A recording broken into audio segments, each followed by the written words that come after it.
चलिए तो लिखिए भारतीय सभ्यता व संस्कृति। तो ये आपका भारतीय सभ्यता व जो संस्कृति है ये भारतीय इतिहास का ही पार्ट है। अगर आप लोगों ने हिस्ट्री पहले पढ़ा होगा तो आप लोगों को बहुत सारी चीजें यहाँ से मिल जाएंगी। जो लोग ऑनलाइन पहले से ज्वाइन किए हुए थे उन लोगों को मैंने हिस्ट्री पढ़ाया हुआ पूरा कंप्लीट, तो आप लोग को पूरा वही चीज फिर से रिपीट होगा। भारतीय सभ्यता व संस्कृति।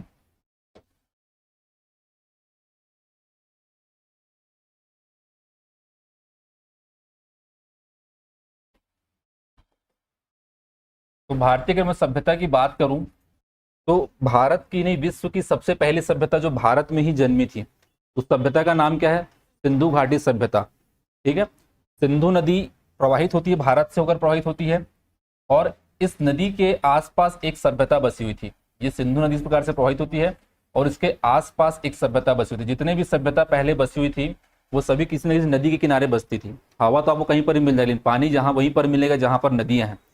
ठीक है, देखना अभी भी पुरातत्व लोग कहीं पर खुदाई करते किसी जगह के तो किसी नदी के किनारे ही कोई साम्राज्य हमको मिलता है।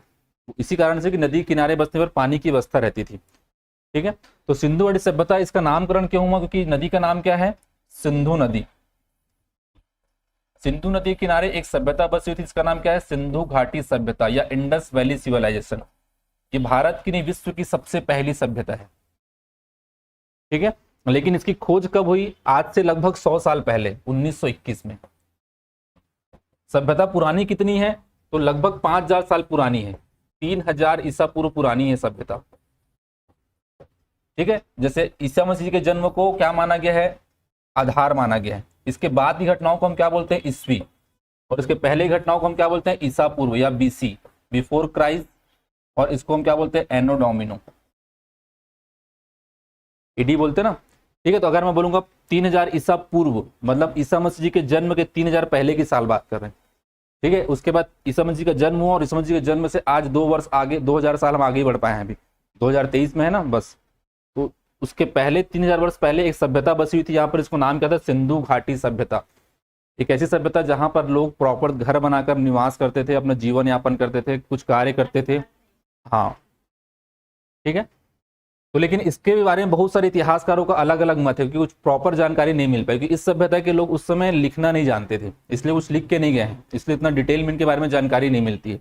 कुछ लिख के गए हैं लेकिन उसको आप पढ़ नहीं पाओगे, बहुत चित्रात्मक लिपि बोलते हैं उसको।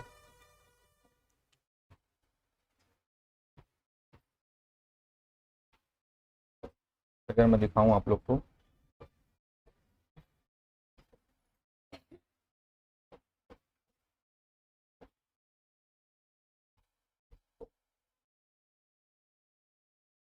ये देखिए, ये इनसे हमको देखिए इस प्रकार से मुहूरे प्राप्त हुई अलग अलग, है ना।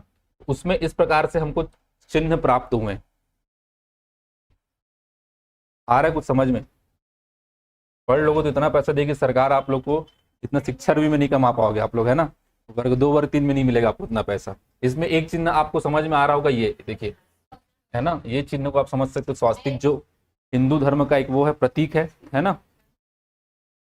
ठीक है, तो ये देखिए इस प्रकार से जो हमको मुहरे प्राप्त हुई है वो कहाँ से प्राप्त हुई? इनकी इस प्रकार जो डिजाइन देखिए, इस प्रकार से हमको बहुत सारे मुहरे प्राप्त हुई हैं, है ना। ये सेल खड़ी की बनी होती थी और देखिए यहाँ पर ऊपर चिन्ह आपको दिख रहा होगा स्पष्ट रूप से। तो ऐसे बहुत सारे निशान हमको मिले हैं, परंतु इसको आज तक इतिहासकार नहीं पढ़ पाए कि उन्होंने क्या लिखा था। ये इस प्रकार देखिए, आप देख सकते हैं स्पष्ट रूप से। तो उन्हीं सबको मैंने एक साथ आप लोग को दिखाया। बहुत सारे इस प्रकार से हम लोग को मुहरे प्राप्त हुई है सिंधु घाटी सभ्यता से, जिसके कारण से हमको कुछ कुछ जानकारियां प्राप्त होती है कि कहाँ कहाँ तक अवगत हो चुके। देखिए यहाँ से आप देख सकते हो, ये देखिए स्पष्ट रूप से, देखिए यहाँ पर ऊपर में कुछ लिखा हुआ है, देखिए यहाँ पर। ठीक है, तो ये अलग अलग ये सिंधु घाटी सभ्यता से प्राप्त हमको मुहरे हुई है, जिसकी वजह से हम लोग ये बहुत सारे अंदाजा लगा पाते हैं कि ये इससे परिचित थे, इससे परिचित नहीं थे, इस जानवर से परिचित थे, इस प्रकार से। ठीक है, तो चलिए लिखते चलते हैं। हेडिंग डाल लिए और हेडिंग डालिए उसका सिंधु घाटी सभ्यता। इसका जो समय था वो अलग अलग इतिहासकारों के द्वारा अलग अलग बताया जाता है। तो आप ओवरऑल इसको लिख लीजिए 3000 ईसा पूर्व से 1500 ईसा पूर्व। ये 1500 ईसा पूर्व के बाद के काल को हम बोलते हैं वैदिक काल, जिसमें वेदों की रचना हुई। देखिए इस समय यहाँ पर इंसान बसे हुए 5,000 साल पहले, है ना, इंसानों के साक्ष्य मिले। उसके बाद वेद आए, और वेदों का जिक्र अब देखा जाए तो हमारे देवता लोग वेदों की बात करते हैं, है ना, रामायण में है, महाभारत में है। तो ये तो हम लोग अभी कलयुग की बात करते हैं, बीच में कहाँ से फिर द्वापर युग और त्रेता युग आया होगा, सोचने वाली बात है। इसके बाद रामायण महाभारत की रचना हुई है, इसके बाद वेदों की रचना हुई है। ठीक है, विश्व की सबसे पहली पुस्तक कौन सी है? ऋग्वेद, उसकी रचना इसके बाद हुई है। तो पहले तो भगवान लोग आए थे ना, ऋग्वेद जब ये सब काल था उसमें भगवान का समय था। उसके बाद रामायण आया, महाभारत आया, उस समय श्री राम जी आए, फिर कृष्ण जी आए। तो उसके पहले इंसान लोग कैसे आ गए थे? तो इतिहास ये सब चीजों को नहीं मानता है, इतिहास अपने हिसाब से चलता है। इतिहास के हिसाब से 3,000 साल पहले, 3,000 ईसा पूर्व में एक सभ्यता बसी हुई थी जो सिंधु नदी के आसपास बसी हुई थी। इसे हम क्या कहते हैं? सिंधु घाटी सभ्यता, जिसका शासनकाल कब से कब तक था? 3,000 ईसा पूर्व से 1,500 ईसा पूर्व तक। अब इस सिंधु घाटी सभ्यता में ये बहुत बड़ी सभ्यता थी। इसके अंतर्गत बहुत सारे अलग अलग हमको शहर मिले, ऐसे एक ही शहर नहीं था ये, बहुत सारे शहरों की संख्या मिली, बहुत सारे शहरों की संख्या भी खुदाई की जा रही है। तो इन्हीं में से 8-10 शहरों के बारे में हमको डिटेल में थोड़ा सा पढ़ना है कि उस सभ्यता की खोज कब हुई, किसने की, कौन सी नदी के तट पर था। ठीक है, तो सबसे पहला जो शहर खोजा गया था उसका नाम क्या था? हड़प्पा, जो पाकिस्तान में है वर्तमान में। ये देखो, ये भारत का बॉर्डर है, इस तरफ पाकिस्तान है, उसमें तो पाकिस्तान नहीं था लेकिन आज है। तो सबसे पहला जो शहर खोजा गया था वो हड़प्पा खोजा गया था 1921 में। इसलिए इस सभ्यता को हम हड़प्पा सभ्यता भी कहते हैं। तो मैं बोलते जा रहा हूं, लिखते चलिए, समय लिख लिए। समकालीन सभ्यता, इसके नीचे फिर लिखिएगा इसके समकालीन भी कोई सभ्यता थी अलग अलग जगहों पर, है ना। मिस्र, मेसोपोटामिया, ये वहां से व्यापार भी करते थे समुद्र के रास्ते से, क्योंकि हमको उसके भी साक्ष्य मिले हैं बंदरगाह के। एक मिनट वेट करिए। हेलो, हाँ हाँ हाँ, मैं अभी गांधी चौक में। किस लिए? नहीं नहीं, मैं तो बिलासपुर में नहीं जा पाऊंगा अभी। हाँ, ठीक। नहीं, अभी तो फिलहाल कोई मेरा फिक्स नहीं आना अभी।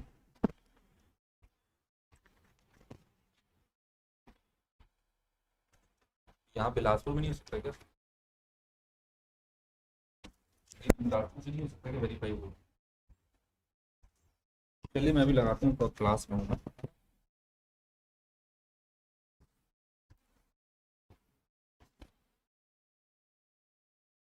मिस्र, मेसोपोटामिया, सुमेर,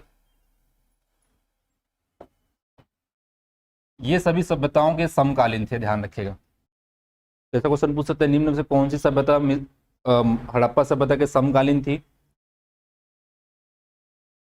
ठीक है, ऐसा क्वेश्चन पूछ सकता है, बता रहा हूं, मैं पूछ नहीं रहा हूं आप लोग से। इसके बाद लिखिए, इसका जो विस्तार था वो लगभग क्षेत्रफल था 12,99,600 वर्ग किलोमीटर।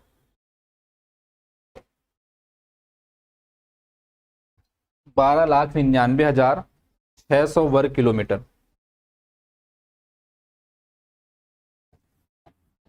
और इसकी जो आकृति थी वो त्रिभुजाकार थी।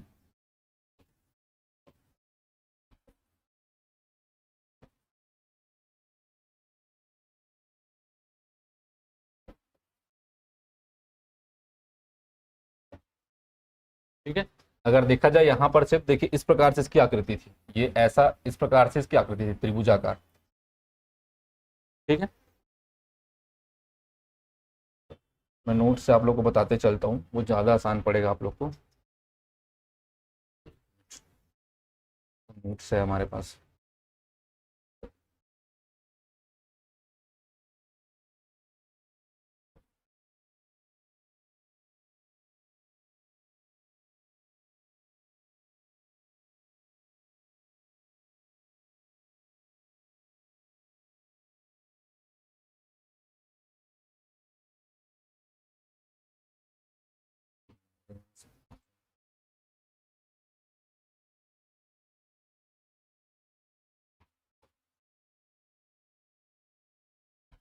अब यहाँ से और आप लोग को थोड़ा सा क्लियर हो जाएंगे चीज़ें।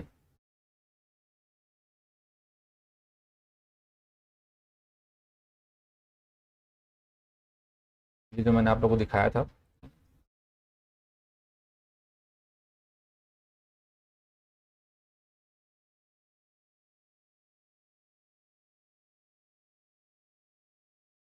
यहाँ से देख सकते हो, ये आप यहाँ से देख सकते हो। देखिए ये इंडिया का मैप है और ये सिंधु नदी है ना, और इसके आसपास एक सभ्यता बसी हुई थी, इसको हम क्या कहते हैं, सिंधु घाटी सभ्यता। ये पूरा एरिया आप देख सकते हैं। यहाँ पर देखिए हड़प्पा एक शहर है पाकिस्तान का, ये मोहनजोदड़ो जो दूसरा प्रमुख शहर है। ठीक है, फिर इस तरफ वाले भाग कुछ मिलेंगे जहां पर हमको क्या मिलेगा, भारत के शहर मिलेंगे। तो यहां से देखते हैं, ये आप देख सकते हो इंडिया और पाकिस्तान का जो बॉर्डर है वो ये वाला पार्ट है, देखिए आपको दिख रहा है स्पष्ट यहाँ से। और इसमें जो शहर के बारे में हम लोग पढ़ने वाले हैं उसमें से एक शहर देखिए यहाँ पर हड़प्पा है। ठीक है, एक शहर आपका यहाँ पर मोहनजोदड़ो है जिसके बारे में इंपॉर्टेंट है। एक फिर चन्नूदड़ो है जो एक औद्योगिक शहर था। ठीक है, फिर इसके अलावा यहाँ पर एक धौलावीरा शहर जिसके बारे में हम पढ़ने वाले, देखिए लोथल। ये लोथल देखिए समुद्र के किनारे है, यहाँ से देख रहे आप समुद्र स्पष्ट रूप से, यहाँ से समुद्र से ऐसे व्यापार करते थे समुद्री रास्ते से। तो ये गुजरात में है, हमको याद रखना है। इसके अलावा कालीबंगन, अभी सब पर चर्चा करेंगे, बनावली, राखीगढ़ी, इस प्रकार से देखिए पूरी सभ्यता बसी हुई थी। अलग अलग शहर थे, जैसे आज अलग अलग शहर है ना, बिलासपुर है, रायपुर है, भाटापारा है, उसी प्रकार से अलग अलग शहरों में अलग अलग मतलब अलग अलग शहर बसे हुए थे, जिसमें से प्रमुख शहर क्या था आपका, एक था मोहनजोदड़ो जो सबसे बड़ा शहर था उस समय। यहाँ पर हमको बहुत सारी आकृतियां मिली। ठीक है, और इसके अलावा दूसरा शहर था हमारा हड़प्पा। तो सिंधु घाटी सभ्यता की राजधानी किसको बोलते हैं, मोहनजोदड़ो, ध्यान रखिएगा, सबसे प्रमुख शहर था ये। और जुड़वा राजधानी बोले तो दूसरी राजधानी कहलाती है हड़प्पा, क्योंकि सबसे पहले यही खोजा गया था, हड़प्पा शहर। ठीक है,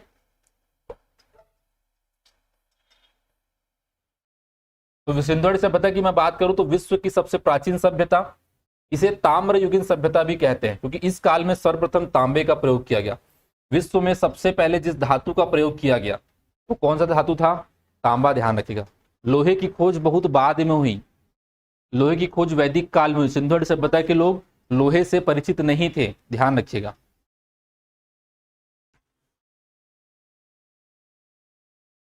फिर सिंधु घाटी सभ्यता का उत्खनन किसने करवाया, तो जॉन मार्शल एक इतिहासकार थे, उनके नेतृत्व में सिंधु घाटी सभ्यता के क्या हुआ, सिंधु घाटी सभ्यता की खुदाई शुरू हुई।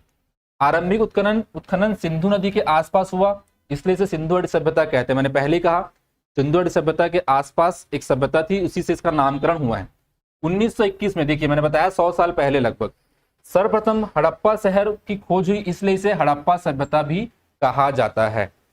तो सिंधु घाटी सभ्यता का है या हड़प्पा सभ्यता का है, दोनों का नाम एक ही है, लेकिन सिंधु घाटी सभ्यता के अंतर्गत एक शहर है हड़प्पा। समझ में आ रहा है, सिंधु घाटी सभ्यता के अंतर्गत बहुत सारे अलग अलग शहर है, हड़प्पा, मोहनजोदड़ो, राखीगढ़ी, चन्नूदड़ो, इस प्रकार से। ये नोट्स आप लोग को मिल जाएगा। ये देखिए इस प्रकार से आप देख सकते हैं सिंधु घाटी सभ्यता के शहर। अब स्पष्ट रूप से देखिए ईंटों का निर्माण किया गया, यहाँ पे सीढ़ी बनी हुई है। अभी तो आप लोग को बहुत अच्छा लगता है कि सीढ़ी से आराम से ऊपर चढ़ जाते हो, उतर जाते हो, लेकिन सोचो जो व्यक्ति पहली बार सोचो कि सीढ़ी बना के ऊपर चढ़ जाए, जिसने पहिए का आविष्कार किया होगा, ये सब आज के समय में बहुत आसान लगता है। तो ये देखिए इस प्रकार से पूरी सभ्यता की खुदाई की गई है। ये जमीन के नीचे काफी समय से दबा हुआ था, लगभग 5000 सालों से दबा हुआ था। 3000 पहले की सभ्यता और अभी 100 साल पहले से खुदाई हुई है। तो बहुत सारे साक्ष्य हमको मिले हैं, बहुत सारे साक्ष्य टूटे हुए भी हमको मिले हैं। अब इसकी अगर मैं बात करूं सिंधु घाटी सभ्यता की कहां कहां तक इसका फैलाव था, यहां से क्वेश्चन बन सकता है। देखिए एक यहां पर ये मांडा करके प्लेस है जम्मू कश्मीर में, उत्तर में मांडा तक, दक्षिण में कहां तक, दैमाबाद। दैमाबाद कहां है आपका, महाराष्ट्र में, यहां तक फैला हुआ था ये सभ्यता जो थी। पूर्व की बात करें तो आलमगीरपुर, ये कहां पर है, उत्तर प्रदेश में।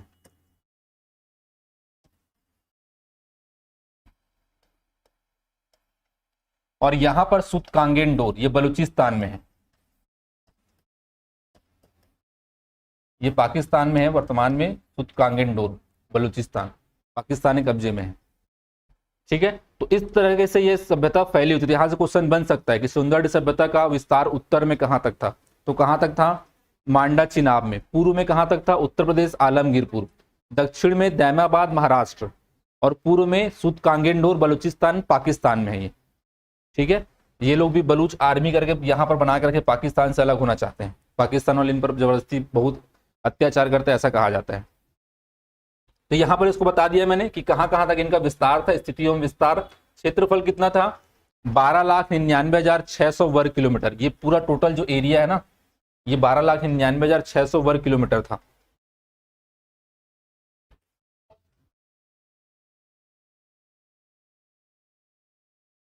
तो आकृति त्रिभुजाकार, लगभग 13 लाख, इसमें 400 और मिलाएंगे 13 लाख हो जाएगा। ये समय जो इसका मैंने बताया आप लोगों को, देखिए कार्बन 14 क्या है, एक विधि है जिसके माध्यम से कार्बन की मात्रा, किसी भी पदार्थ पर कार्बन की मात्रा के आधार पर एक मशीन है समझ लो, वो कार्बन को रीड करता और बताते कि वो वर्ष कितना वर्ष पुराना है।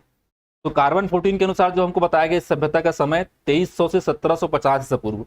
लेकिन इस समय बहुत सारे ऐसे इतिहासकार थे जिन्होंने अपना अपना मत दिया।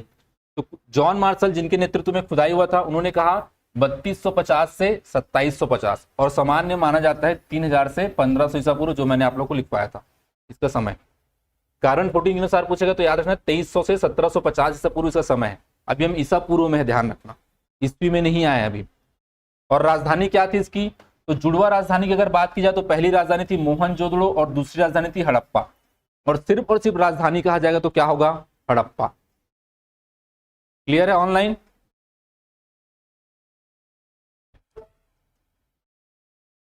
इसके जिन शहरों के बारे में पढ़ने वाले हैं वो शहर यहाँ पर आपके सामने हैं। सबसे पहले आप पढ़ेंगे हड़प्पा के बारे में डिटेल में, मोहनजोदड़ो के बारे में, चन्नूदड़ो और लोथल, ये चार के बारे में बहुत अच्छे से पढ़ना है। और एक है धौलावीरा, यहाँ से क्वेश्चन ज्यादा बनते हैं। उसके कालीबंगा के बारे में थोड़ा सा पढ़ेंगे, बनवाली के बारे में पढ़ेंगे, रंगपुर, सुरकोतड़ा और रोपण। इसके अलावा और भी शहर है ना, बहुत सारे शहर हैं, लेकिन जो इंपॉर्टेंट है उसी के बारे में पढ़ेंगे। देखिए यहाँ पे देख सकते हैं आप हड़प्पा, यहाँ पे देख सकते हैं ये भारत और ये पाकिस्तान, स्पष्ट रूप से आप देख सकते हैं। ये मोहनजोदड़ो जो है, ठीक है। तो इस प्रकार से ये इंडस रिवर, सिंधु नदी है, ये इसी के आसपास सभ्यता बसी हुई थी। तो चलिए फिर अभी स्टार्ट करते हैं। यहां पर देखिए ये मैंने लिस्ट बना दी ताकि आप लोग को एक साथ याद करने में आसानी हो। जैसे अगर मैं बात करूं हड़प्पा सभ्यता की खोज किसने की थी, तो राय बहादुर दयाराम साहनी ने। कब की थी, 1921 में। क्वेश्चन कई बार यहां से पूछा जा चुका है कि हड़प्पा सभ्यता या हड़प्पा शहर की खोज किसने की, तो राय बहादुर दयाराम साहनी ने। कब की थी, 1921 में। कहां पर स्थित है ये, तो मांटगोमरी जिला है पाकिस्तान में। वहां पर कौन सी नदी के तट पर है, तो ये सिंधु नदी के तट पर नहीं, ध्यान रखना, रावी नदी के तट पर है। वहां पे जम्मू कश्मीर में सप्त सैंधव प्रदेश है, 7 नदियों का संगम है। वहां पे 7 नदियों के बारे में देखेंगे जिनका जिक्र ऋग्वेद में भी हमको मिलता है। तो ये जो शहर था वो रावी नदी के तट पे था, सिंधु नदी के तट पे नहीं था, ध्यान रखना। ये भी पूछा गया कौन सी नदी के तट पर इसकी खोज हुई है, ये सभी को पूछा जा चुका है, ध्यान रखना कि इसने खोज की, कब की, कौन सी नदी के तट पर और कौन सी जगह पर वो इस शहर स्थित था। मोहनजोदड़ो, ठीक है। ये जो शहर के हम नाम पढ़े ना, ये वर्तमान नाम है। उस समय उसका क्या नाम था हमको अभी तक से पता नहीं है, वो लोग क्या नाम से पुकारते होंगे पता नहीं। जैसे बिलासपुर का उस समय नाम क्या था हमको थोड़ी पता, हम तो बिलासपुर सुनते आ रहे तो बिलासपुर जानते इस शहर का नाम है, क्योंकि उन्होंने कहीं पर लिखा कुछ नहीं है। इसके अलावा मोहनजोदड़ो जो कहां पर था, लरकाना, पाकिस्तान के लरकाना जिले में। इसकी खोज किसने की थी, राखाल दास बनर्जी ने। कब, 1922 में। ये सिंधु नदी के तट पर स्थित है, ध्यान रखना, जिसके नाम से सभ्यता का नाम पड़ा है। फिर एक इंपॉर्टेंट है लोथल, जो भारत में है, अहमदाबाद गुजरात में। रंगनाथ राव, इसने इसकी खोज की थी 1954 में। ये भोगवा नदी के तट पर है, लोथल है ना। और एक मैंने जो आपको बताया था चन्नूदड़ो, वो सिंध प्रांत में, पाकिस्तान में भी सिंध प्रांत है, ठीक है, सिंध प्रांत है, पंजाब प्रांत है। यहीं से जो आप सुनते हैं ना सिंधी का सुनते होंगे, यही सिंध प्रांत के लोग हैं। सही समय पर आगे भारत में बस गया लोग, है ना। और इतना बड़ा साम्राज्य है सिंधी लोगों का यहाँ पर पूरे भारत में। तो सिंध प्रांत जो पाकिस्तान में है, वहां पर ये जगह चन्नूदड़ो की खोज किसने की थी, NG मजूमदार ने, 1931 में। ये भी सिंधु नदी के तट पर है। इसके अलावा कालीबंगा की खोज किसने की थी, अमलानंद घोष ने की थी। रोपण की खोज यक्षदत्त शर्मा ने की थी। और इसके अलावा एक इंपॉर्टेंट और कहा है, सुतकांगेंडो, RL स्टाइन ने इसकी खोज की थी, ठीक है। तो ऐसे अभी कुछ शहरों के नाम और आएंगे, उसमें वहां पर डिटेल में बता दूंगा आप लोग को। तो ये चार्ट से आप क्या कर सकते हैं, एक साथ कंपैरिजन करते हुए याद कर सकते हैं। अलग अलग तो आप याद करेंगे ही, फिर आपको एक साथ पढ़ना है तो रिवाइज करना एग्जाम के 1 दिन 2 दिन पहले, तो इसी को पढ़ के जाना। एक बार में हमेशा याद, सारी चीजें एक साथ हो जाएंगी। आप लोग अलग अलग पढ़ोगे तो याद नहीं कर पाओगे, कंपैरिजन करते हुए पढ़ोगे तो हमेशा याद रहेगा। तो यहाँ पे देखिए और कुछ शहरों के नाम है, ये धौलावीरा, कच्छ गुजरात में है ये। RS बिष्ट और JP जोशी, जगपति जोशी ने 1990 में इसकी खोज की थी। अभी मुश्किल से 30 साल पहले शहर मिला है। वो तो 1921 में खुदाई चली रही थी और अभी कुछ ना कुछ और नए नए शहर मिलते रहते हैं। कभी यहाँ से किसी नर कंकाल मिल जाता है तो उस पर खोज करते, मतलब रिसर्च चल ही रहा है ना। इसको अभी भी समझने का प्रयास किया ही जा रहा है, लेकिन जितनी जानकारी है उसके हिसाब से हम लोग को पढ़ना है इसको।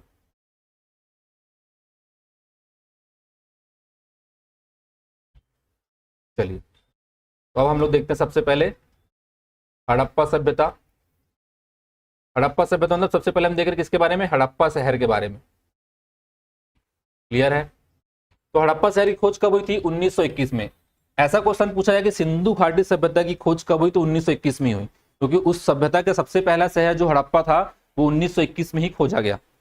ठीक है। और सबसे पहला शहर कौन सा खोजा गया, तो हड़प्पा खोजा गया, जिसको किसने खोजा था, राय बहादुर दयाराम साहनी ने। रावी नदी के तट पर ये स्थित है, जो मैंने चार्ट में दिखाया था। पाकिस्तान के पंजाब प्रांत में है, जिला मांटगुमरी। जैसे हमारा एक राज्य है पंजाब ना, उतना ही बड़ा क्षेत्र वहां पर पाकिस्तान में भी, पाकिस्तान में भी एक पंजाब प्रांत है। क्लियर है। ठीक है। अब देखिए यहां पर से क्वेश्चन और क्या पूछ सकता है, तो ये बहुत ही इंपॉर्टेंट है।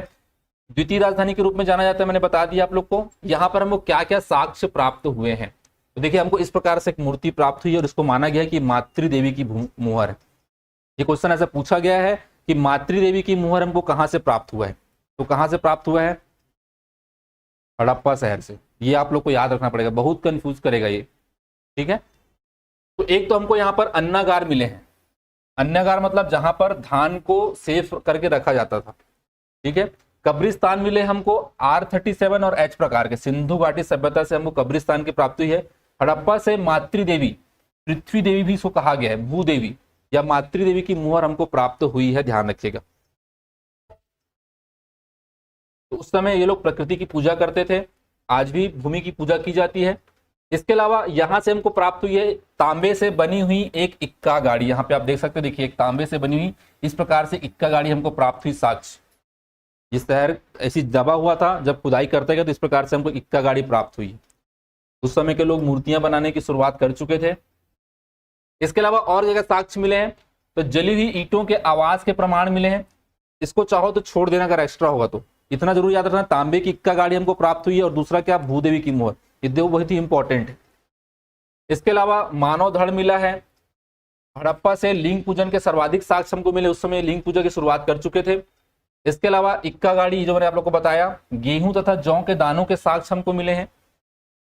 इसके अलावा यहां से देखिए एक स्त्री के गर्भ से निकलता हुआ पौधा दिखाया जा रहा है, तो इससे माना जा सकता है कि प्रकृति की भी पूजा करते थे ये कौन, सिंधु घाटी सभ्यता के लोग। तो ये कुछ साक्ष्य हैं जिसको आप लोग को याद रखना है। क्लियर है। तो सिंधु घाटी सभ्यता की खोज कब की गई, सॉरी हड़प्पा सभ्यता की खोज कब की गई, हड़प्पा शहर की किसने की, राय बहादुर दयाराम साहनी। दयानंद सरस्वती अलग है, ध्यान रखना, और दयाराम साहनी अलग है। जो आप लोग आज सुनते हैं ना आर्य समाज, ठीक है, आर्य समाज के बारे में आप लोग सुनते हैं, आर्य समाज में शादी कर लिया, वो आर्य समाज के संस्थापक हैं दयानंद सरस्वती, और ये दयाराम साहनी अलग है। दोनों में बहुत कंफ्यूजन होता है। 1921 में खोजा गया सबसे पहला शहर कौन से नदी के तट पर, रावी नदी के तट पर। ठीक है। और हमको यहाँ पर तांबे की इक्का गाड़ी और भूदेवी की मुहर प्राप्त हुई है। इसके बाद दूसरा सबसे प्रमुख शहर या सिंधु घाटी सभ्यता का सबसे प्रमुख शहर है मोहनजोदड़ो। मोहनजोदड़ो का अर्थ क्या होता है, मृतकों का टीला। यहां पर हमको बहुत सारे इस प्रकार से मृतकों के टीले प्राप्त हुए। ठीक है। विशेष क्या है, तो यूनेस्को के विश्व विरासत सूची में इसे शामिल किया गया है। हड़प्पा सभ्यता की राजधानी की भी इसको माना गया है, क्योंकि यहाँ पर हमको बहुत सारे साक्ष्य मिले हैं। तो इतिहासकारों ने अंदाजा लगाया कि ये वहां की राजधानी ही रही होगी। ठीक है। अब कोई जैसे शहर बिलासपुर आएगा और कोई जैसे कोई रतनपुर जाएगा, है ना, तो बिलासपुर ज्यादा बड़ा शहर है, डेवलप्ड है, तो समझ जाएगा ना कि ये प्रमुख शहर रहा होगा। उसी प्रकार से हमको मोहनजोदड़ो से बहुत सारे साक्ष्य मिले हैं। इसको और क्या कहा जाता है, तो सिंध का बाग। वो पूरा क्षेत्र जो सिंध वाला क्षेत्र है उसका इसको बाग, सिंध का प्रमुख क्षेत्र। नकली स्थान भी इसको कहा गया है। ठीक है। नकली स्थान मतलब वही मृतकों का टीला। अब देखिए यहां से जो साक्ष्य मिले आप स्पष्ट रूप से देख सकते हैं। इसकी खोज कब की गई थी, तो जस्ट उसके एक साल बाद 1922 में राखाल दास बनर्जी के द्वारा। 1921 एक साल जोड़ दिए तो 1922 आ गया, और राखाल दास बनर्जी उसका दयाराम साहनी। ऐसी कंपैरिजन करके याद रखिएगा तो हमेशा याद रहेगा। वो पाकिस्तान के पंजाब प्रांत में, ये सिंध प्रांत में, ठीक है। जिला लरकाना वो मांटगुमरी जिला था, ठीक है। वो कौन सी नदी के तट पर था? रावी। ये सिंधु नदी के तट पर खोजा गया था, मतलब प्राप्त हुआ है। अब इसमें सबसे इंपॉर्टेंट जो साक्ष्य है वो ये देखिए, नृत्य करते हुए कांस्य की मूर्ति, डांस करते हुए हमको मूर्ति प्राप्त हुई है। देखिए उस समय इस मूर्ति को बनाया गया था, आज तो बहुत ही आसान है इस मूर्ति को बनाना। देखिए ये मूर्ति आपको दिख रही है स्पष्ट रूप से, इसका जो पोजीशन है देखिए किस प्रकार से कि डांस कर ऐसा लग रहा है। ये हमको मूर्ति प्राप्त हुई है। और दूसरा प्रमुख जो आपके बगल में दिख रहा है, इसको कहा गया है पशुपतिनाथ, पशुपति की मुहर। स्पष्ट रूप से आप यहाँ पर देख सकते हैं। सबसे बड़ा समस्या, सबसे बड़ी जो वो या नुकसान की यहाँ पर से ये वाला भाग इसका आज तक नहीं मिला, वो टूट कर चूरा चूरा हो गया होगा शायद, है ना, मिला ही नहीं। इससे नहीं तो हमको और बहुत सारी जानकारी मिल सकती थी। देखिए यहाँ पर आप देख सकते हैं एक योगी है जो ध्यान की मुद्रा में स्पष्ट रूप से बैठा हुआ है, ठीक है। अब इसको पशुपति क्यों कहा गया है? तो पशुपति इसलिए कहा गया क्योंकि यहाँ पर बहुत सारे जानवर के हमको फोटो दिख रहे हैं। ये किसका फोटो दिख रहा है आप लोग को? हाँ, भैंसा का फोटो दिख रहा है।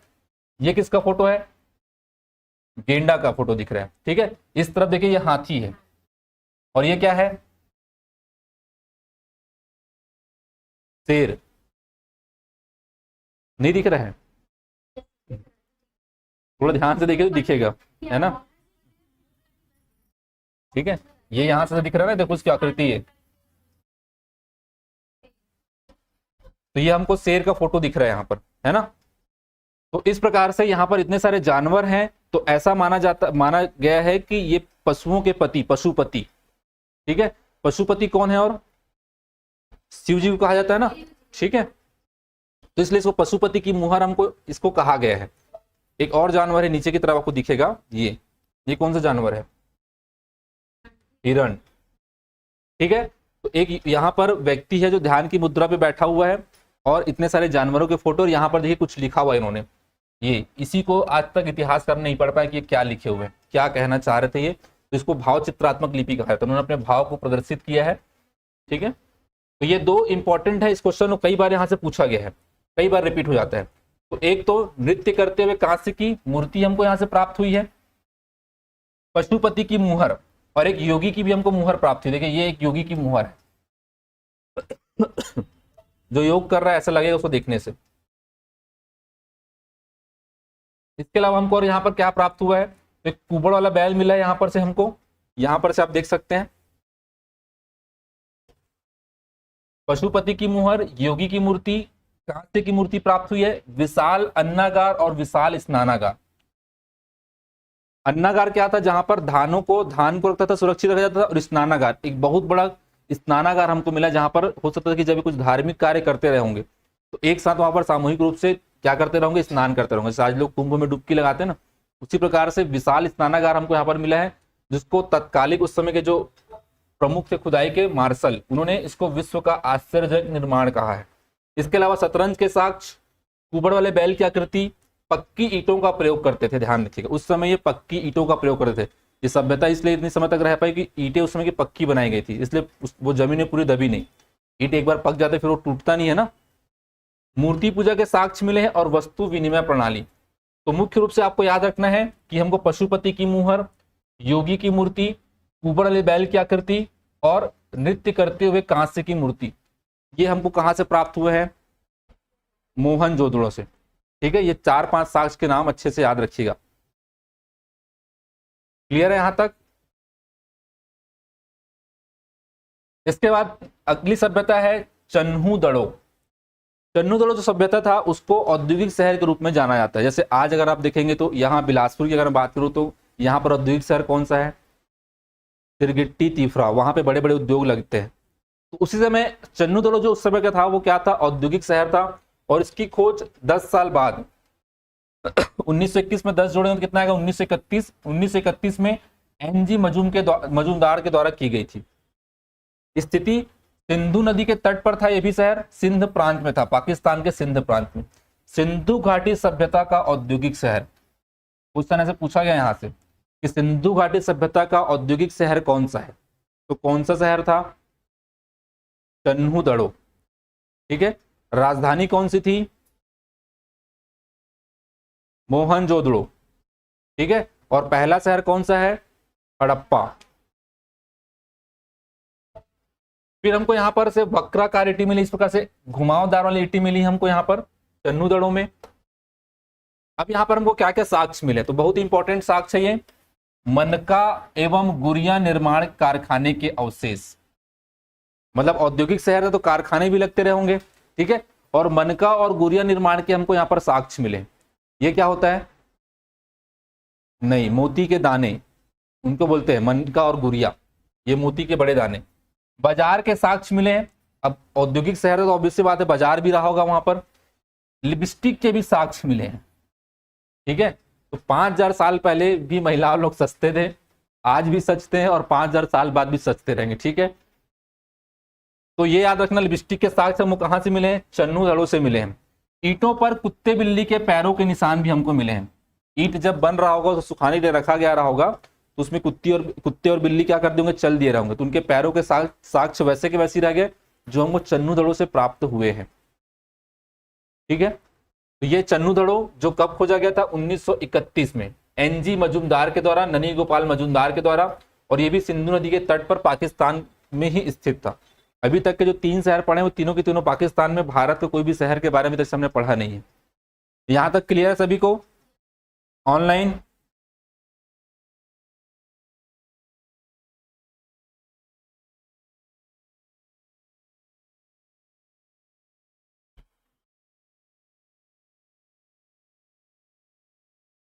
क्या हो गया, जाना है क्या? पैकिंग कैसे कर रहा हूं अभी से एकदम। इसके बाद है लोथल। तो लोथल की अगर मैं बात करूं तो देखिए ये भारत में खोजा गया शहर था, भारत में शहर था, गुजरात में स्थित है। जिलों के नाम को पूछता है ना कि लोथल कौन से जिले में स्थित था? गुजरात, राजस्थान, पंजाब, हरियाणा, इस प्रकार से। तो लोथल कहाँ मिला हमको? गुजरात में, ठीक है। भोगवा नदी के तट पर प्राप्त हुआ यह शहर 1954-55 में रंगनाथ राव के द्वारा खोजा गया था। और सबसे इंपॉर्टेंट जो बात है लोथल की वो क्या था कि ये क्या था? एक बंदरगाह था, ध्यान रखना। क्लियर है? बंदरगाह था मतलब यहाँ पर बड़े बड़े जहाज आते थे, बड़े बड़े जहाज तो नहीं लेकिन जहाज आते थे, क्योंकि हमको यहाँ पर जब जहाज आते तो उस जहाज की भी पार्किंग होती है। जैसे कार वार हम आते तो कार की पार्किंग होती है, उसी प्रकार से नदी में भी इनकी पार्किंग होती है, जहां पर पानी की अच्छी व्यवस्था हो, क्योंकि अगर जहाज जैसे जमीन से आगे जमीन में टकरा गया तो फंस जाएगा ना वो, ठीक है। तो एक इस प्रकार से वो बनाया जाता है, जैसे ये नदी है, ये समुद्र है, उसके बगल में इस प्रकार से एक जगह को घेरा जाता है जहां पर पानी की व्यवस्था बहुत अच्छी होती है, जहां पर नावों को रखा जाता है। तो हमको यहाँ पर शिपयार्ड या गोदीबाड़ा, मतलब जहां पर जहाज को पार्क किया जाता था, उसके साक्ष्य हमको मिले हैं। तो क्वेश्चन ये पूछा गया कि बंदरगाह के साक्ष्य हमको कहाँ प्राप्त हुए? तो कहाँ प्राप्त हुए हैं? लोथल में प्राप्त हुए हैं। इस बंदरगाह से मिस्र जो इसकी समकालीन सभ्यता थी और मेसोपोटामिया से व्यापार होता था। धान की भूसी के हमको साक्ष्य मिले हैं। फारस की खाड़ी की मुहर मिली, क्वेश्चन पूछा गया है, ध्यान रखिएगा। फारस की खाड़ी की मुहर कहां से प्राप्त हुई है? तो लोथल से प्राप्त हुई है। अग्नि पूजा के साक्ष्य, आज भी अग्नि की पूजा की जाती है। युगल समाधान या द्विसौ संस्कार, मतलब एक साथ 2 शव को क्या किया जाता था? उनका अंतिम संस्कार कर दिया जाता था। तो इसके भी साक्ष्य हमको मिले हैं। एक साथ 2 लोगों को दफनाया गया तो उन दोनों के कंकाल प्राप्त हुए। तो ये कहां से प्राप्त हुए हमको? लोथल से, ठीक है। तो सबसे महत्वपूर्ण जो लोथल का इंपॉर्टेंट है वो क्या है? बंदरगाह। चन्नूदड़ों का इंपॉर्टेंट है कि वो एक औद्योगिक शहर है, उसी प्रकार से लोथल का इंपॉर्टेंट है कि ये एक बंदरगाह शहर था। यहाँ पर हमको शिप यार्ड या गोदीबाड़ा के साक्ष्य हमको प्राप्त हुए हैं। फारस की खाड़ी की मुहर भी हमको यहाँ पे प्राप्त हुई है, और इसके अलावा धान की भूसी की भी साक्ष्य हमको प्राप्त हुए हैं। लोथल मैंने आप लोगों को मैप में दिखाया था, यहाँ पर और मैप है क्या? नहीं है, ठीक है। तो जैसे अगर मैं बात करूं भारत के मैप की,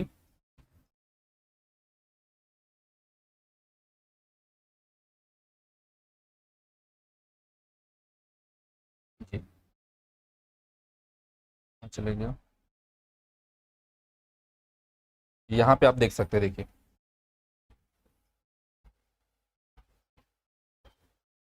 ये दिख रहा है आपको लोथल, और यहाँ पे स्पष्ट रूप से देखते हैं कि यहाँ से ये इस प्रकार से व्यापार करते थे मिस्र मेसोपोटामिया से।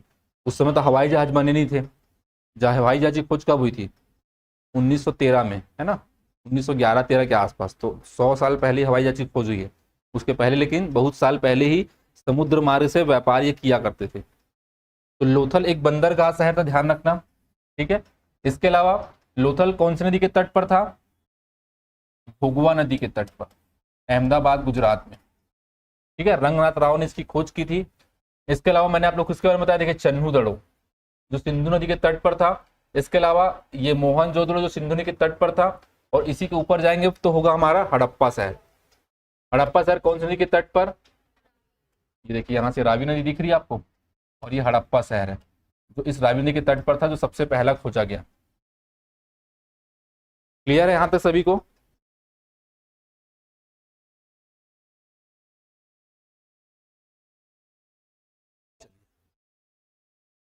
आगे बढ़ते हैं।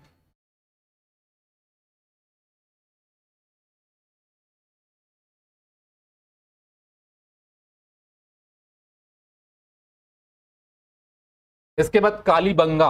अब छोटे छोटे साक्ष्य आएंगे बस। कालीबंगा मतलब क्या होता है? काले रंग की चूड़ियां। और इसकी खोज कब की गई थी? 1953 ईस्वी में बीबी लाल, वी.के. थापर और अमलानंद घोष के द्वारा इसकी खोज की गई थी। 3 लोगों के द्वारा, बीबी लाल, वी.के. थापर और अमलानंद घोष। ठीक है, ये कहां पर स्थित है? तो घग्गर नदी के तट पर। घग्गर नदी कहाँ है? तो राजस्थान में। इसी को कुछ लोग सरस्वती नदी भी मानते हैं। गंगा, जमुना और सरस्वती। सरस्वती नदी विलुप्त हो चुकी है, पता नहीं चलती उसके बारे में। गंगा और जमुना को आप देख सकते हैं। तो कुछ लोग मानते हैं कि ये घग्गर नदी ही प्राचीन काल में सरस्वती नदी रही होगी। तो ये कहां पर स्थित है? राजस्थान में। कौन सा जगह हमारा? कालीबंगा।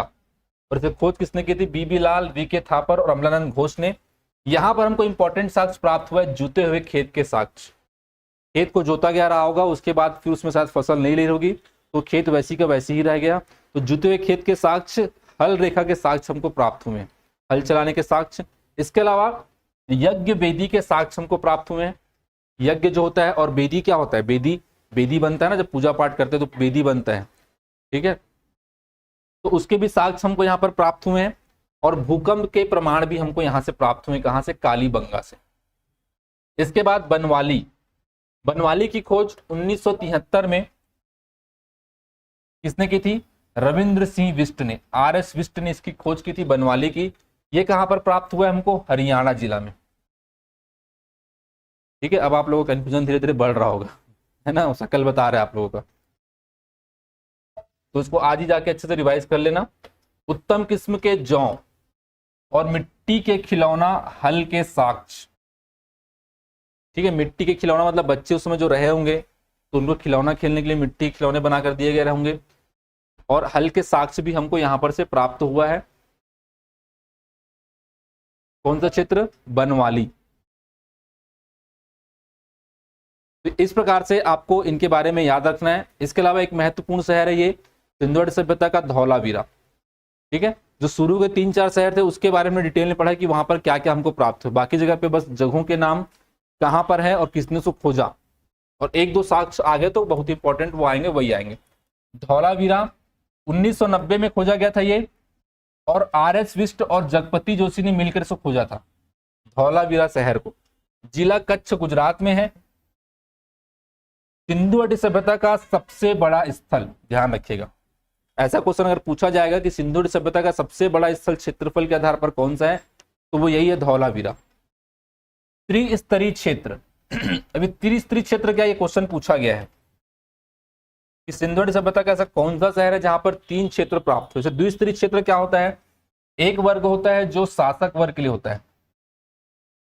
राजा महाराजा लोग क्या होते थे, देखिए आप किसी भी किले में जाएंगे तो किला जो होता है वो पूरा ऊंचाई पर बनता है, और नीचे क्या होती है? पूरी जनता निवास करती। यहाँ पर राजा महाराजा लोग निवास करते थे ताकि यहाँ से पूरे साम्राज्य की खबर रखी जा सके।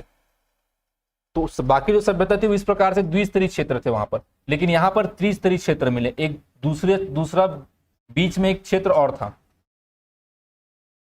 तो उसको कहा जाता है त्रिस्तरीय क्षेत्र और द्विस्तरीय क्षेत्र। मतलब मध्यम वर्ग के लोग यहाँ पर निवास करते रहेंगे, निम्न वर्ग के लोग यहाँ पर निवास करते रहेंगे, और जो समय के शासक राजा महाराजा, उसमें तो राजा महाराजा कॉन्सेप्ट नहीं था, लेकिन वो यहाँ पर निवास करते रहेंगे, ऐसा इतिहासकार माने हैं। इसके अलावा याद रखना, यहाँ पर जल प्रबंधन की उत्तम व्यवस्था थी। जैसे आज जल प्रबंधन की व्यवस्था है ना, आपके घर से, आपका घर जो है वो नाली से जुड़ा हुआ है, नाली का पानी फिर बड़े नाली में जाकर मिलता है, फिर वो सब पानी जाके वेस्ट पूरा जहां पर उसको मिलना, तो उस समय भी जल प्रबंधन की उत्तम व्यवस्था कहां से प्राप्त हुई? धौलावीरा से। ठीक है, प्रॉपर तरीके से घर इनके बने हुए होते थे, जो 1 मंजिला या 2 मंजिला होते थे, घरों का जो दरवाजा था वो रोड पर, मेन सड़क पर नहीं खुलता था, है ना। सड़कें प्रॉपर एक दूसरे से इस प्रकार से काटती थी, आज की जो कॉलोनियां बनी हुई थी ना उस प्रकार से। हाँ, पक्की ईंटों की नालियां बनी हुई थी, दिखाऊंगा मैं आप लोगों को फोटो उसका। इस प्रकार से देखिए ये सड़क बने होते और यहाँ पर घर बने होते थे इनके, और घर का दरवाजा इधर नहीं खुलता था, ट्रैफिक ना होकर इधर पीछे खुलता था, ठीक है। इसके अलावा प्रॉपर तरीके से नालियां, छोटी छोटी नालियां बड़ी नालियों में मिलकर आती थी, ये सब ये सिस्टमैटिक तरीके से निवास करते थे। सिंधु घाटी सभ्यता के लोगों के बारे में याद रखना कि ये लोग शहरी लोग थे, जबकि इसके बाद कौन लोग आए शासन करने या निवास करने? आर्य लोग। पतन में भी अलग अलग इतिहासकारों के अलग अलग वो है, देखेंगे ना भी आएगा आगे, है ना। कुछ लोग बोलते बाण से हुआ, कुछ लोग बोलते आर्य लोगों ने इनको समाप्त कर दिया, तो कोई क्लियर नहीं है क्योंकि कुछ लिखा हुआ नहीं मिला है। इसके अलावा हमको और यहाँ पर क्या क्या साक्ष्य मिले? तौल के बांट मिले, तौलने वाले जो बांट होते हैं, चूने पत्थर से कुछ निर्मित नमूने मिले हैं, और बर्तन के साक्ष्य मिले। तो धौलावीरा के बारे में ये तीन तो जरूर याद रखना, ऊपर ये तीनों ये मोस्ट इंपॉर्टेंट है। सबसे बड़ा स्थल, त्रिस्तरीय क्षेत्र, ठीक है, और यहां जल प्रबंधन की उत्तम व्यवस्था थी। क्लियर है?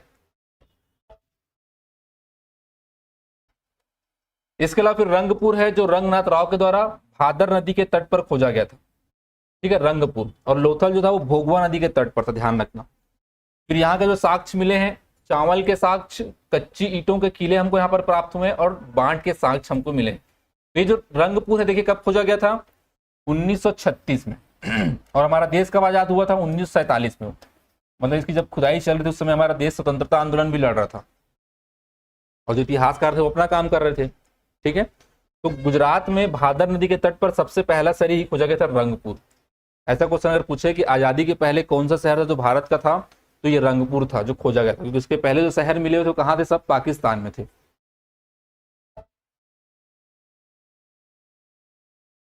इसके अलावा फिर रोपण है। रोपण में एक चीज याद रखना, इसकी खोज 1948 में यक्षदत्त शर्मा ने की थी, और यहां पर ध्यान रखना मालिक के साथ कुत्ते को दफनाने के साक्ष्य मिले हैं। अगर कोई मालिक, किसी ने कुत्ता पाला है और मालिक की मृत्यु हो गई तो वो कुत्ते को बेचारे को जबरदस्ती शहीद कर देते थे, है ना। तो इस प्रकार से हमको वहां पर साक्ष्य मिले, मतलब एक आदमी का कंकाल मिला और उसके साथ फिर वहां पर किसी कुत्ते का कंकाल मिला, तो इतिहासकारों ने यही अंदाजा लगाया कि मालिक के साथ उसी कुत्ते को भी दफना दिया जाता था, ठीक है। तांबे की कुल्हाड़ी हमको यहाँ पर प्राप्त हुई है। लोहे के कोई भी साक्ष्य हमको यहाँ पर नहीं मिले, क्योंकि लोहे की खोज उस समय तक इन्होंने कर ही नहीं पाए थे ये। फिर इसे सुरकोतड़ा में याद रखना घोड़े के साक्ष्य मिले, क्वेश्चन यहाँ पर पूछा गया है, ऐसा कौन सा शहर था जहां पर हमको घोड़े के साक्ष्य मिले हैं? तो घोड़े की हड्डी की साक्ष्य हमको कहां से मिले हैं? जिला कच्छ, गुजरात से, ठीक है। तो ये कुछ सिंधु घाटी सभ्यता के शहर, सबसे पहला शहर हड़प्पा, फिर मोहनजोदड़ो, फिर चन्हूदड़ो, ठीक है। फिर लोथल के बारे में पढ़ा, फिर बनवाली के बारे में पढ़ा, धौलावीरा के बारे में पढ़ा, रंगपुर, रोपड़, ठीक है, और ये सुरकोतड़ा। ये 8-10 शहरों के बारे में आपको पढ़ना, जिसमें शुरू के 4-5 शहर बहुत ही इंपॉर्टेंट है, वहां से बार बार क्वेश्चन रिपीट किया जाता है। क्लियर है ऑनलाइन?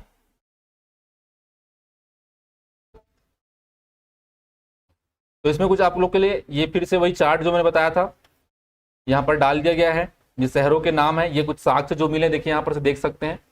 इस प्रकार साक्ष्य हमको प्राप्त हुए हैं सिंधु घाटी सभ्यता से। इसके अलावा इनके नगर नियोजन जो थी वो बहुत ही इंपॉर्टेंट है, यहां से क्वेश्चन बन सकता है। तो इनकी नगर नियोजन थी वो बहुत ही अद्वितीय विशेषता थी, उसकी महत्वपूर्ण विशेषता थी इनकी नगर योजना की। जो ये जो इनका जो लाइफ स्टाइल था ना बहुत ही अच्छा था, उन्नत था उस समय के हिसाब से, ठीक है। सड़कें सीधी एवं नगर सामान्य रूप से चौकोर होते थे। सड़कें और गलियां निर्धारित योजना के अनुसार बनाई गई थी। सड़कें एक दूसरे को समकोण पर काटती थी, एकदम सीधी सड़कें इस प्रकार से समकोण पर काटने वाली सड़कें ये बनाए हुए थे इस प्रकार से। जल निकासी प्रणाली सिंधु सभ्यता की अद्वितीय विशेषता थी, जो अन्य किसी भी सभ्यता में नहीं पाई गई थी। इनके समकालीन जो सभ्यता थी ना उसमें सभ्यता नहीं पाई गई थी, जल निकासी की व्यवस्था, पानी को जो जल निकासी की जो व्यवस्था थी। धौलावीरा में जल प्रबंधन के उत्तम व्यवस्था थी, ध्यान रखिए क्वेश्चन ऐसा पूछा गया है। इसके अलावा सड़कों के किनारे की नालियां ऊपर से ढकी हुई होती थी, नालियां बनाई थी और उसको ऊपर से ढका भी गया था, ठीक है। आजकल जैसे नालियां देखते हैं ना खुले रहते हैं, कोई गिर जाता है, उसमें वैसा नहीं था, प्रॉपर तरीके से ढका हुआ ताकि मच्छर भी वहां से ना आ सके। घरों का गंदा पानी इन्हीं नालियों में गिरता था, जो नगर की मुख्य नाली में होकर जाके मिल जाता था, ठीक है। घरों के निर्माण के लिए ईंटों का और मोर्टार का प्रयोग किया गया था। यहाँ पे आप देख सकते हैं, देखिए ये पक्की ईंटें के पूरे निर्माण किए गए हैं, इसलिए सभ्यता वैसी की वैसी ही है। यहाँ पर आप देख सकते, देखिए उतरने के लिए जगह है, हो सकता है कि ये नहाने के लिए जगह रहा होगा। क्लियर है?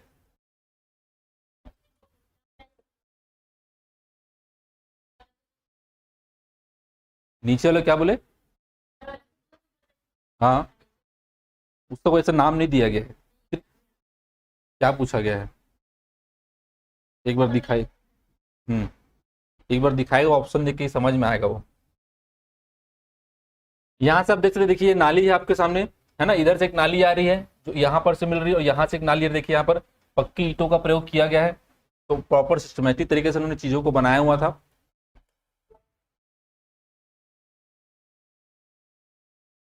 इसके बाद कुछ इनके घरों के बारे में बताया कि सभी घरों में 4-5 कमरे होते थे, उनमें एक रूपता थी, मकान छोटे होते थे, है ना। और धौलावीर ऐसा शहर था जो 3 भागों में विभाजित था, जो गुजरात राज्य में है। ठीक है, देखिए यहाँ पे देख सकते 2 भागों जो थे, उसमें क्या था, पहला भाग प्राचीर जो किला होता था, जो दुर्ग कहलाता था, है ना, और दूसरा भाग था जिसमें सामान्य लोग रहते थे। मैंने बताया जो प्रजा रहती थी वो नीचे रहती थी, और दुर्ग जो होता था, किला, जहां पर जो शासक वर्ग जो भी रहा होगा उस समय, जो उन पर लोगों पर शासन करता रहा, इस पर भी क्लियर नहीं है लोगों को, इतिहासकारों की, कि कौन किसमें किस समय उसमें उस समय सत्ता किसके हाथ में थी, कि क्लियर नहीं हो पाए अभी तक से। अलग अलग लोग अलग अलग बातें करते हैं उसके लिए भी। फिर घर में आंगन होता था, रसोई घर होता था जैसे आजकल घरों में होते हैं, एक स्नानागार होता था, कुओं के भी अवशेष हमको प्राप्त हुए हैं।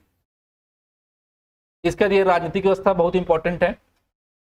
सिंधु सभ्यता की राजनीतिक व्यवस्था के बारे में कोई स्पष्ट जानकारी नहीं मिलती है, क्योंकि कोई किसी ने कुछ लिखा नहीं ना इसके बारे में। ठीक है, सिर्फ और सिर्फ हम लोग कुछ कुछ साक्ष्य मिले, उसी के से अंदाजा लगाए हैं। क्योंकि हड़प्पावासी वाणिज्य एवं व्यापार की ओर अधिक आकर्षित थे। जैसे चन्नूगढ़ हमको एक क्षेत्र मिला है जो क्या था, औद्योगिक शहर था, जहां पर हमको बाजार के भी साक्ष्य मिले। तो एक कुछ इतिहासकार मानते हैं कि इनका जो जो वो था, इंटरेस्ट था, वो किसमें ज्यादा था, वाणिज्य और व्यापार में। इसलिए ऐसा माना जाता है कि हड़प्पा सभ्यता व्यापारी वर्ग के हाथों में था। ठीक है, देखिए बहुत सारे ऐसे मैटर होते हैं जिसको कोई ना कोई शासक जो होता है वो उसको सॉल्व करता है। जैसे आज के देश में, अगर आज के समय में कोई देश में समस्या आ गई तो सरकार उसके लिए बनी हुई ना। कोविड आया तो कौन काम किया? सरकार ही तो काम की ना पूरा। ठीक है, तो उसी प्रकार से उस समय किसके वर्ग में था, तो कुछ लोग मानते कि व्यापारी वर्ग के हाथों में रहा हुआ। व्हीलर ने सिंधु प्रदेश के लोगों के शासन को मध्यम वर्गीय जनतंत्रात्मक कहा है। मतलब मध्यम वर्ग के लोग जो थे, उन्हीं लोग आपस में अपना एक राजा चुनते थे और वही शासन करता रहा होगा, ऐसा माना है किसने? व्हीलर ने माना है। हंटर के अनुसार मोहनजोदड़ो का शासन राजतंत्रात्मक न होकर जनतंत्रात्मक था। यह तो क्लियर था कि राजा वाला उतना कॉन्सेप्ट नहीं था, मतलब राजा का बेटा ही राजा बनेगा, ऐसा कॉन्सेप्ट नहीं था। ठीक है, राजतंत्र मतलब यही होता है कि राजा का बेटा ही राजा बनेगा, जबकि लोकतंत्र में कोई भी शासन कर सकता है। जैसे भारत में वर्तमान में भी लोकतंत्र है। मैके मानते हैं मोहनजोदड़ो का शासन एक प्रतिनिधि शासक के हाथ में था। स्टुअर्ट पिगट यहाँ पुरोहित वर्ग का शासन मानता है। पुरोहित वर्ग मतलब जो पठन पाठन का काम करते थे, जो उनको पुरोहित वर्ग कहा जाता है, उनके हाथों में रहा होगा, ऐसा माना जाता है। सामाजिक व्यवस्था की बात करूं तो ये ध्यान रखना, ये बहुत इंपॉर्टेंट है। सभ्यता जो थी संभवतः वो मातृसत्तात्मक थी, ऐसा माना जाता है।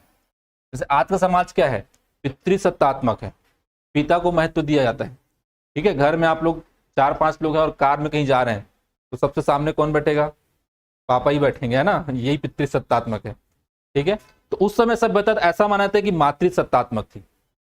इतिहास में एक ही सभ्यता ऐसी है जो मातृसत्तात्मक है, 1-2 वंश और बीच में हम पढ़ेंगे, लेकिन इतिहास पूरा पढ़ना नहीं है। तो ये सिंधुड़ सभ्यता थी, वो मातृसत्तात्मक थी, ऐसा माना गया, ध्यान रखिएगा। समाज की सबसे छोटी इकाई परिवार थी। समाज जो था वो 4 वर्गों में विभाजित था। एक था योद्धा वर्ग, जो क्या करता था? शहर की रक्षा करता था, जैसे सेना बोल सकते हो। एक था पुरोहित वर्ग, जो पठन पाठन या जैसे जो आज के डेट में ब्राह्मण है उस प्रकार से मान सकते हो। एक था व्यापारी वर्ग और एक था श्रमिक वर्ग। ये समाज इस प्रकार से, इनका समाज जो था वो 4 वर्गों में बटा हुआ था, ऐसा माना जाता है इतिहासकारों के द्वारा। ठीक है, तो क्वेश्चन यहाँ से बन सकता है, सिंधु सभ्यता कितने वर्गों में विभाजित थी? 4 वर्गों में। ठीक है, योद्धा वर्ग, पुरोहित वर्ग, व्यापारी वर्ग और श्रमिक वर्ग। अभी कोई जाति व्यवस्था के हमको साक्ष्य नहीं मिले, ध्यान रखना। ठीक है, जो जाति व्यवस्था जो बनाई गई थी, क्या क्या जाति व्यवस्था है? ब्राह्मण, क्षत्रिय, वैश्य और शूद्र। उसके साक्ष्य हमको इसके बाद वैदिक सभ्यता में मिलते हैं, ध्यान रखिएगा।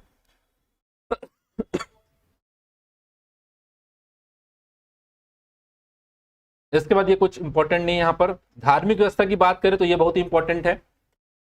सिंधु सभ्यता के लोगों की धार्मिक मान्यता के बारे में स्पष्ट जानकारी हमको नहीं मिलती है, फिर भी मूर्तियों, मृत भांड है ना, जो हमको साक्ष्य मिले उसके आधार पर इसका अनुमान लगाया जाता है। मूर्ति पूजा का आरंभ संभवतः सिंधु सभ्यता से ही माना जाता है। किसी किसी ने सबसे पहले मूर्ति पूजा की होगी। सिंधु सभ्यता के लोग मातृदेवी, पुरुष देवता पशुपति, लिंग योनि, पशु, जल आदि की पूजा करते थे। क्योंकि ये सभी सब साक्ष्य के आधार पर हम बोल रहे हैं। एक ऐसा हमको वो मिला है, मूर्ति मिली जिसमें क्या हो रहा है, मातृदेवी की पूजा की जा, मतलब मातृदेवी महिला के पेट से पौधा उगता हुआ दिखाया जा रहा है। तो वहां से अंदाजा लगाया क्या हुआ कि लोग मातृदेवी की पूजा करते रहे होंगे। भूदेवी की मुहर हमको प्राप्त हुई है। इसके अलावा पशुपति की हमको मुहर प्राप्त हुई ना, जिसमें एक व्यक्ति योग की मुद्रा में बैठा हुआ है, बहुत सारे आसपास जानवर हैं। तो यही सब अंदाजे के हिसाब से इतिहासकार ये सब चीज बता रहे कि लोग मातृदेवी, पशुपति की पूजा करते थे। मोहनजोदड़ो से प्राप्त एक मुहर पर पुरुष ध्यान की मुद्रा में बैठा हुआ है, उसके सर पर 3 सिंग हैं, वही जो जानवर वाला वही बताया जा रहा है। उसके एक और गेंडा, भैंसा, दाएं और हाथी, और एक व्याघ्र मतलब शेर, और एक हिरण है उसमें, ध्यान रखिएगा। क्वेश्चन ऐसा पूछा गया था कि सिंधु सभ्यता से प्राप्त पशुपति की मुहर में कौन से जानवर का अंकन नहीं है, और उसमें ऑप्शन में शायद बैल ऐसा कुछ था जिसको आपको आंसर लेना था, क्योंकि वो इसमें नहीं दिख रहा है। इसलिए पशुपति शिव की संज्ञा दी गई है। हड़प्पा सभ्यता से स्वास्तिक और चक्र के भी साक्ष्य हमको मिले। स्वास्तिक मैंने आप लोग को दिखाया, तो ये सब कुछ साक्ष्य हमको वहां से प्राप्त हुए हैं। इसके अलावा हवन कुंड के साक्ष्य हमको कालीबंगा से प्राप्त हुए हैं, जो हवन जो आज होता है, तो ये सभी साक्ष्य हमको प्राप्त हुए हैं। हड़प्पा सभ्यता से प्राप्त एक मीन मूर्ति में गर्भ से एक पौधा निकलता हुआ दिखाया गया है, जो उर्वरता की देवी का प्रतीक है। मतलब मातृदेवी की पूजा करते थे, भूदेवी की। आर्थिक व्यवस्था में ध्यान रखना, अर्थव्यवस्था कृषि प्रधान थी, किंतु पशुपालन और व्यापार का प्रचलन में था। उस समय ये मुख्य रूप से कृषि प्रमुख रूप से नहीं करते थे, क्योंकि उस समय लोहे की खोज नहीं हुई थी। अगर आप कृषि कार्य करना है तो सबसे पहले आपको क्या करना पड़ेगा, भूमि को, खेत को जोतना पड़ेगा। उसके लिए सबसे पहले आपको हल की जरूरत पड़ेगी, है ना। तो इसलिए उस समय पशुपालन, व्यापार भी मुख्य रूप से करते थे। इस सभ्यता के लोग गेहूं, जौ, चावल, कपास व सब्जियों का उत्पादन करते थे। सर्वप्रथम कपास के उत्पादन का श्रेय जो है सिंधु घाटी सभ्यता के लोगों को जाता है। पूछा गया क्वेश्चन है कि सबसे पहले निम्न में से किसका उत्पादन सिंधु घाटी सभ्यता के लोगों ने किया, तो कपास का किया, ठीक है। और इसे सीडोन कहा जाता है, सीडोन, सीडोन नाम दिया गया है। पशुपालन कृषि का सहायक व्यवसाय था। लोग गाय, बैल, भैंस, हाथी, ऊंट, भेड़, बकरी और कुत्ते को पालतू बनाते थे, इसको पालते थे, आज भी पाला जाता है इनको, ठीक है।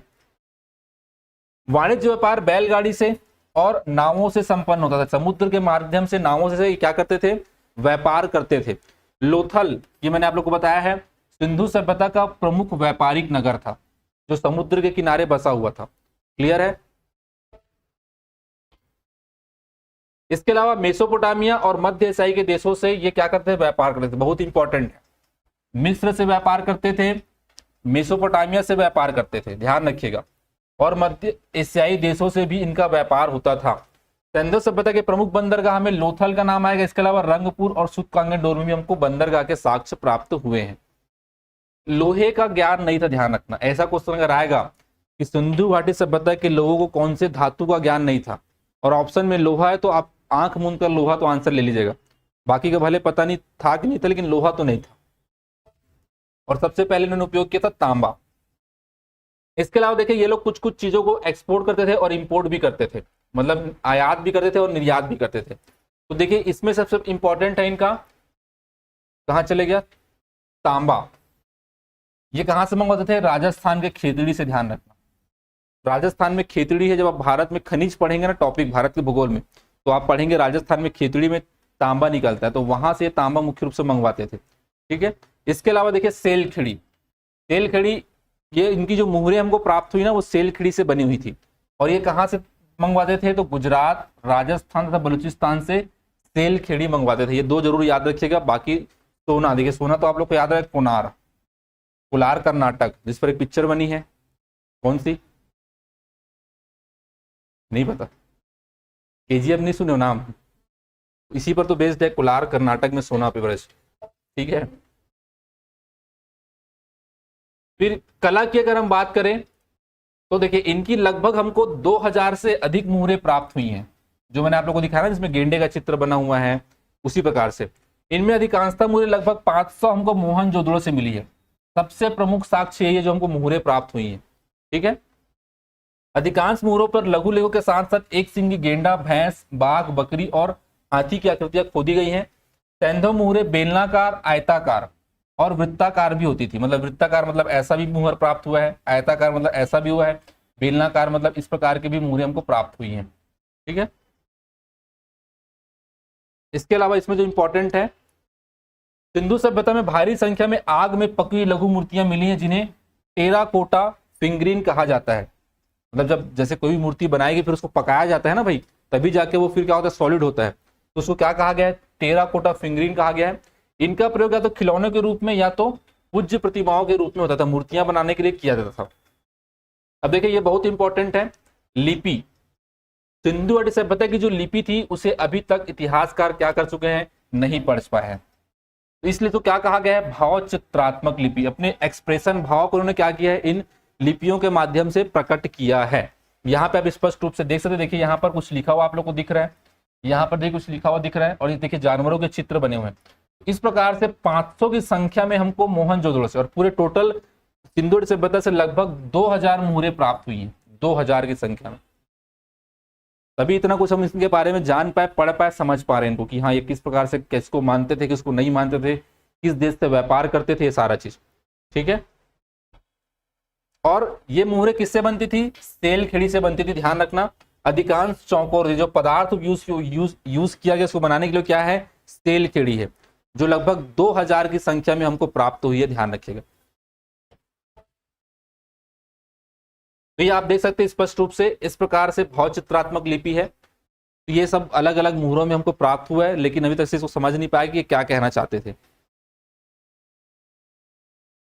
तो ये इंपॉर्टेंट तथ्य है। मोहनजोदड़ो का अर्थ क्या होता है, मृतकों का टीला। कालीबंगा का अर्थ काले रंग की चूड़ियां। लोथल सबसे महत्वपूर्ण बंदरगाह शहर था। बनवाली में अच्छे किस्म के जौ, सरसों और तिल के साक्ष्य हमको मिले हैं। अग्निकुंड लोथल और कालीबंगा से प्राप्त हुए हमको अग्निकुंड के साक्ष्य, जहां पर हवन किया था। हड़प्पा काल में व्यापार का माध्यम वस्तु विनिमय था। वस्तु विनिमय मतलब उस समय ऐसा कोई पैसा रुपया नहीं चलता था। आपके पास गेहूं है, किसी के पास कपड़ा है, तो दोनों क्या करते थे, एक्सचेंज कर लेते थे। वस्तु विनिमय प्रणाली इसी को बोलते हैं। चावल के प्रथम साक्ष्य हमको लोथल से प्राप्त हुए हैं। हड़प्पा मोहरों पर सर्वाधिक एक सिंगी पशु का अंकन मिलता है। घोड़ी की जानकारी मोहनजोदड़ो, लोथल और सुरकोतड़ा से स्पेशली हमको मिलता है। ध्यान रखिएगा। स्वास्तिक चिन्ह भी हड़प्पा कालीन की देन है। चन्नूदड़ो एकमात्र पूरा स्थल है जहां पर वक्राकार ईंटें मिली हैं, और R37 कब्रिस्तान हमको हड़प्पा शहर से प्राप्त हुआ है। तो ये आपका एक टॉपिक कंप्लीट हुआ, सिंधु घाटी सभ्यता। कुछ डाउट है?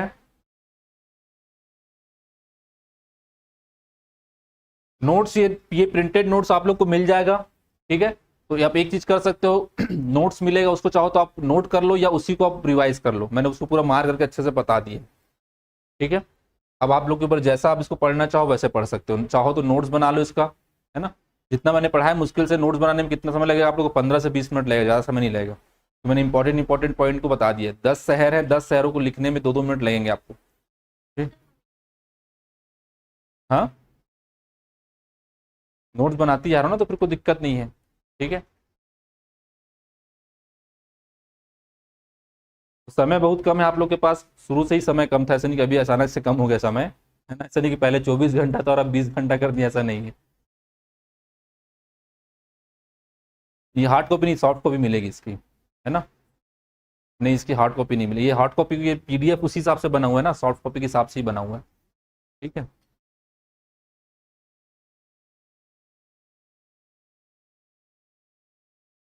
तो आपके कौन कौन से सब्जेक्ट कंप्लीट हो गए हैं? हिंदी हो गया है, कंप्यूटर हो गया है, ठीक है, पैडागोजी चालू हो गया, इंग्लिश पैडागोजी इस सप्ताह भी खत्म हो जाएगा। 1.5 घंटे की क्लास आप लोग की लगभग होगी, 1 से 1.5 घंटे की, तो भी कंप्लीट हो जाएगा। पैडागोजी भी आप लोग को लगभग लास्ट स्टेज में 1 से 2 दिन में खत्म हो जाएगा। तो 3 सब्जेक्ट तो आपके खत्म हो ही गए मान चलो, हिंदी, पैडागोजी और कंप्यूटर। इसको आसानी से पढ़ सकते हो, बहुत ही आसान है ना। कंप्यूटर में आप लोग इनपुट आउटपुट डिवाइस, प्रिंटर हो गया, इन सब के बारे में आप लोग पढ़े होंगे। हिंदी भी बहुत अच्छे तरीके से मैंने सॉल्व करवा दिया आप लोगों को। मैथ्स आप लोग का पैरेलल में चल ही रहा है, ठीक है। इस सप्ताह मतलब आज कौन सी तारीख हो गया, 22 तारीख, लगभग 8 दिन इस मंथ में है। तो 8 दिन में आप लोग के 3-4 सब्जेक्ट और कंप्लीट हो जाएंगे। जैसे अगर देखा जाए तो इंग्लिश पैडागोजी हो जाएगा, ये वाला पार्ट भी आपका लगभग 80-90% हो ही जाएगा, ठीक है। इसमें हिस्ट्री वाला जो पार्ट है उसको मैं करवाऊंगा, संविधान वाला जो पार्ट है वो नगीना मैम करवाएगी, और मनीष सर आएंगे आप लोग के जो आप लोग को भारत का भूगोल वाला पार्ट कंप्लीट करवाएंगे इसमें, ठीक है। ये पूरा देखा जाए तो जीएस का ही एक पार्ट है, मतलब अलग से कोई दे दिया गया है जरूर, लेकिन जीएस वाला ही पार्ट है ये। और इसका जो पैडागोजी है ना, वो नगीना मैडम करवाएगी। तो नगीना मैडम इसका पैडागोजी करवाएगी, और हिंदी का पैडागोजी और गणित का पैडागोजी वो 2-2 दिन में आप लोग का आराम से हो जाएगा। तो कोर्स के लिए बिल्कुल मत हड़बड़ाइए, नहीं होगा होगा वो हम लोग करवा देंगे। आप लोग पढ़ने पे ध्यान दीजिए कि जितना हुआ उसको पढ़ें कैसे। आप लोगों के पास नोट्स बन चुका है, कुछ प्रिंटेड नोट्स मिल चुके हैं, उसको डिस्क्राइब कर दिया गया है। अब उसको रोज आप लोग पढ़ते रहिए, उतना ही कर लेंगे तो बहुत अच्छी आप लोग की तैयारी हो जाएगी। कभी भी आप लोग ये मत सोचिए कि हमको 150 नंबर में 150 नंबर लाना है, टॉपर बनना है क्या, टॉपर नहीं बनना है, ठीक है। इस समय हमको क्या करना है, इस समय हमको इतना नंबर लाना है जिससे हमारी तैयारी हो जाए। लगभग आप 75 + 20 नंबर के आसपास लाएंगे तो आपका सिलेक्शन श्योर है, हो जाएगा। तो समय सभी को कम मिला है ना, सभी उतना ही पढ़ेंगे। और बहुत लोगों को तो पता ही नहीं है अभी तक क्या पढ़ना है। आप लोगों का मतलब आधा सिलेबस हो गया है, और बहुत सारे ऐसे बच्चे लोग जो अभी फोन कर रहे हैं हम लोग, कुछ ऐसी महिलाएं हैं जो बोल रही सर कि मैं अब दूसरी जगह पे गलती से एडमिशन ले ली और वहाँ पे कुछ नहीं पढ़ाया जा रहा है, अब मेरे पास फीस नहीं है सर, और मैं अपने पति को बताऊंगी तो फिर बहुत दिक्कत हो जाएगा। ऐसे समस्याएं आ रही, बताओ। मतलब कहीं पे एडमिशन ले ली लेकिन कोर्स ही नहीं हो पा रहा है, कुछ पढ़ाई नहीं हो रहा है, क्योंकि टीचर भी नहीं है ना। इंग्लिश पैडागोजी के टीचर कहीं नहीं मिलेंगे आपको। पैडागोजी के टीचर भी जो मिलेंगे उनका जो लेवल है, कॉलेज के टीचर आ जा रहे हैं वो पढ़ा रहे हैं, तो उनका लेवल कंपटीशन को लेकर नहीं दिक्कत ये हो रहा है भाई। जो जो स्कूल कॉलेज में पढ़ाने वाला टीचर उसका लेवल कंपटीशन को लेकर नहीं, तो थ्योरी पढ़ाएगा, ऐसा है, ठीक है। वो तो नगीना में हम लोग को मिल गई कि उनका ऑलरेडी कंपटीशन को लेके वो है ही है, अप्रोच है पहले से, तो वो कंपेरिजन करके उसको अच्छे से पढ़ा ले रही है। तो आप लोग जितना कराया जा रहा है उतना सफिशियंट है, उतने को अच्छे से पढ़ लीजिए, आप लोग का आसानी से एग्जाम निकल जाएगा। अब उतना भी नहीं पढ़ेंगे तो फिर दिक्कत हो जाएगा फिर। लेकिन तो शुरू दिन से हम लोग यही बोल रहे हैं, जितना क्लास में करा रहे हैं उसको पढ़िए। कुछ के नोट्स भी हम लोगों ने क्लास में बनवाए और कुछ के हम लोग आपको प्रिंटेड नोट्स भी दे रहे हैं। इंग्लिश ग्रामर उसी के साथ हो जाएगा, है ना, पैडागोजी के साथ ही इंग्लिश ग्रामर हो जाएगा। इंग्लिश ग्रामर कितना, 4 नंबर का तो है क्या, उसमें कितने नंबर का है? हाँ, पैसेज में आएगा ना, उसी के साथ ही मैम करवाएगी आप लोग को। वो कंप्लीट एक साथ जितना पढ़ाएगी ना, जो क्लास लेगी उसमें सब आपको कवर हो जाएगा। अलग से इंग्लिश ग्रामर की क्लास नहीं होगी।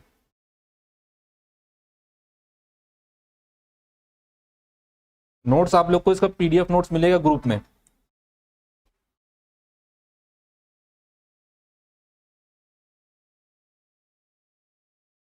मैथ्स बना रहे हो कि नहीं बना रहे हो? मैथ्स बनाना पड़ेगा, याद रखना आप लोग को, एग्जाम में अगर पास होना है तो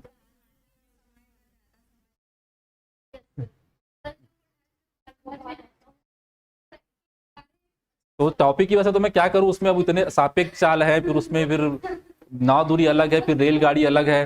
वो टॉपिक की वजह से मैंने पहले ही कहा था कि बहुत हार्ड टॉपिक है चाल समय दूरी। तो उसको वीडियो एक बार और देख लो ना, क्या दिक्कत है, वीडियो तो आप लोग के पास है ना भाई, उसको एक बार और देख लो, वो समझ में आएगा धीरे धीरे।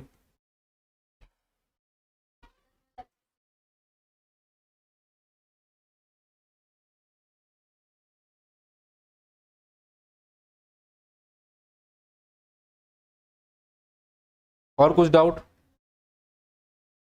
ठीक है, बाकी सब चलिए ठीक है, फिर यहीं पर कंप्लीट करते हैं ना, समय भी हो गया। तो इस प्रकार से क्लासेस रहेंगी अभी आपकी।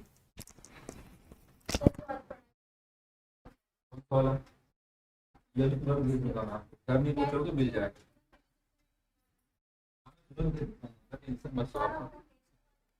कौन सा टेस्ट वाला? आपको